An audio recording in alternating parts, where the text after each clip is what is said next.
On se connecte au marché. Allez, bonjour à tous, j'espère que vous allez bien. On va revenir un peu sur les possibilités de sortie du CAC 40 de la semaine prochaine. Vous le savez, ce sera jeudi prochain, le 12 mars. Et du coup, vous allez voir, je vous mets le tableau derrière.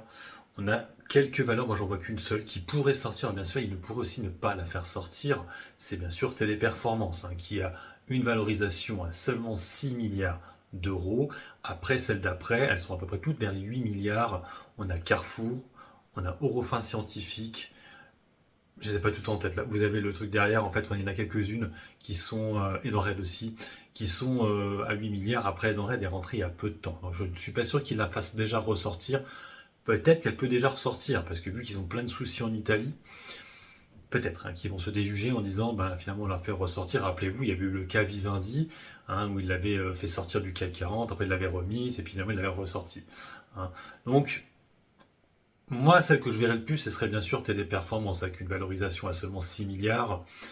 Je vois pas trop l'intérêt, mais bon, pour l'instant, ils la maintiennent, ça fait un bout de temps qu'elle est à ces niveaux-là, et ils décident à chaque fois de la maintenir. La dernière fois, il n'y a pas eu de mouvement au CAC 40, si ce n'est Vivendi, mais c'était une fois qu'il y avait eu le spin-off, les spin-offs, pardon. Donc, je vous mets derrière aussi, qui pourrait rentrer. Alors, la plus grosse valeur, c'est derrière, c'est Sartorius Standim, qui a une très grosse valorisation, mais j'ai l'impression que ils n'ont pas trop envie de la faire rentrer.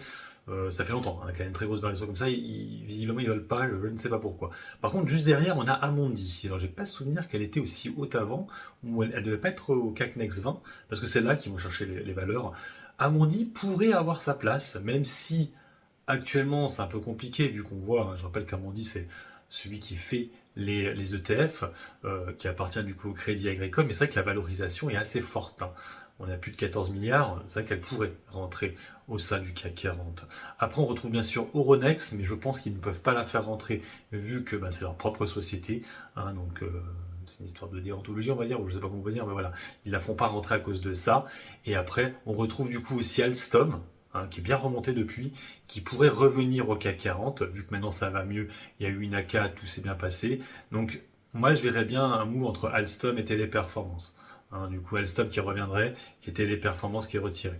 Sinon, dans les autres valeurs, mais je pense pas, on a Sodexo, mais c'est trop proche de Edenred, donc même si c'est plutôt Pluxee Edenred maintenant, mais bon, ouais, c'est un peu le même style, donc je suis pas sûr. Il y a aussi FH, mais là aussi, ça fait un peu bis repetitas avec déjà Bouygues et en plus Vinci.